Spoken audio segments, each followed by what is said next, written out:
It's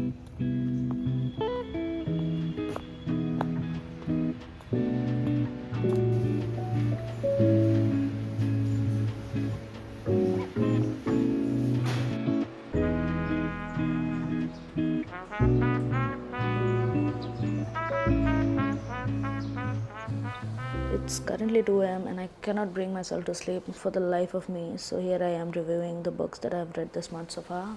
This is my stack. It's a medium good read kind of month. And the first book that I picked up this month is The Vegetarian by Hong Kong. It got the Nobel Prize in Literature in 2024. I've been meaning to read it. Whilst I was reading it, I felt like I have already read it. Like, I happen to read the Booker Prize long list every year, and also like a couple of Nobel Prize winning books. But then again, I cannot remember anything to save my ass. So it was, I guess, a reread, but then I didn't remember anything.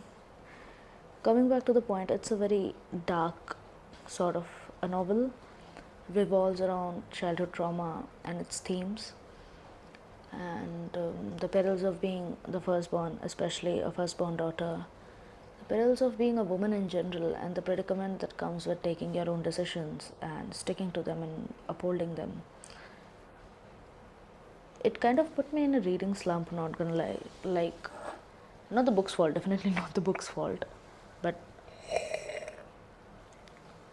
it's sort of like I related to some things in the book, not directly, but the themes that circumnavigate the plot.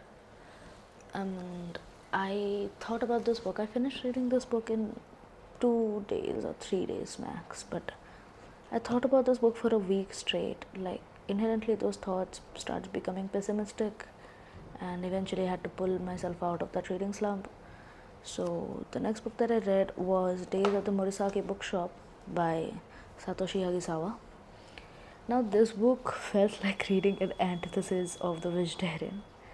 The language and the content both is quite lucid. It's a fresh read, I would say, very forces you to slow down, take things slowly, and enjoy the moment. It felt like living in the Japanese countryside, which is also where this book is set. Like, not exactly the countryside, but like Jimbocho, which is not the mainland city, like not the main city, what am I talking? It was very nice. It felt like a warm hug, and put me out of the reading slump, obviously. That's all I gotta say about it. Like, every time I find myself thinking too much or overanalyzing anything, I come back to Japanese literature. Like, I feel like I read this a Full Moon Coffee Shop. I don't remember the author's name. I'm very sorry, pardon me. But it was also such a nice read. I love Japanese literature. I have recently been delving into that world, and I don't ever wish to come back. The third read of this month was The Stranger in the Lifeboat by Mitch Albom. Now, last year I happened to read Tuesdays with Morrie, and Tuesdays with Morrie was one of the best reads I have had because it was such a perfect bedtime read. I feel like I cannot sleep if I have had too much of screen time before bed.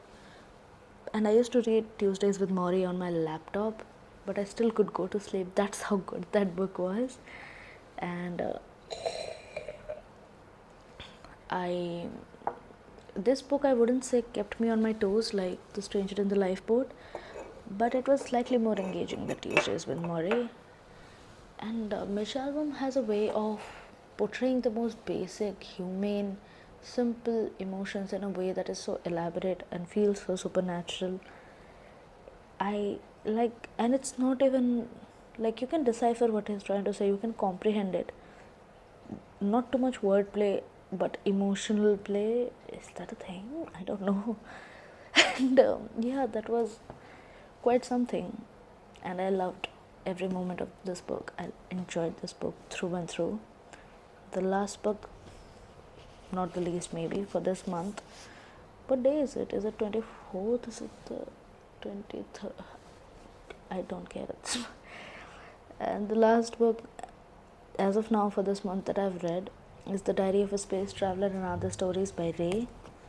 Now, this book felt like getting teleported back to my childhood. It is so rustic, it's so nostalgic. I'm a science student and there is nothing sci-fi about this book, just fi. It's so fictional. If you replace the sci-fi with magic, it would still work, and that is how Ray creates magic even in children's books. I wish to reach out to more children's books by Ray from here on. Such a refreshing break after reading all of this. I don't know, these emotional heavy lifting books. Such a refreshing read, one of the better decisions I've taken this month. I might pick up Orwell's 1984 after this. Might not. If I do, then either I'll stitch a video or review it next month. And yeah, these are my reads for June.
I genuinely thought I'd be able to finish 1984 by George Orwell, but I am really taking my sweet time enjoying this book, especially since it's my third reread.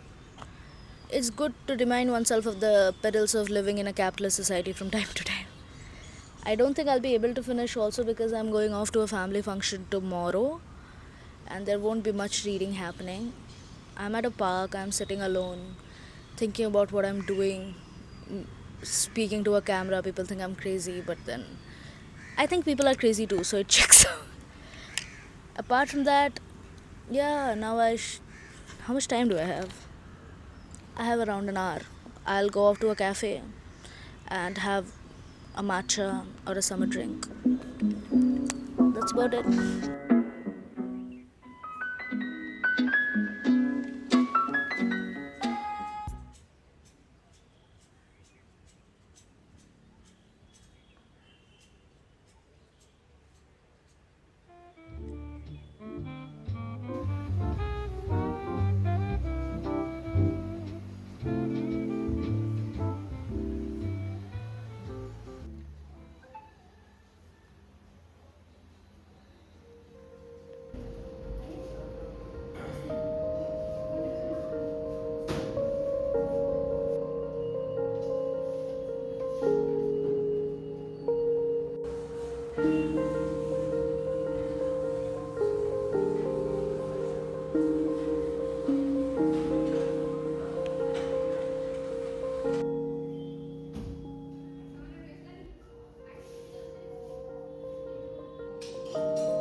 I happen to have been watching a lot of movies lately.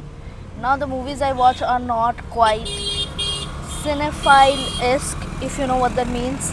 Like, I feel like I watched approximately 10 movies last year. And in my life, I probably would have watched max to max 25 movies. In these 20 something years of my existence, up until last year, I had only watched 25 movies at max.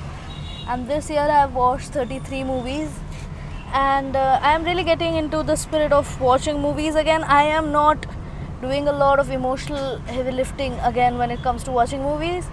Eventually I would like to watch movies that are, more deep, if you know what I mean. But as of now I am just scratching the surface, and I'm quite enjoying it, especially since I am resorting towards long form content and just not doom scrolling in general. Movies are coming in a clutch to scratch that itch. And I've been watching Mamma Mia, a lot of animated movies. They're so fun, they're so cozy, they're so relaxing. And yeah, that's about it. Been watching a lot of movies. Also, such a bright sunny day, almost too bright.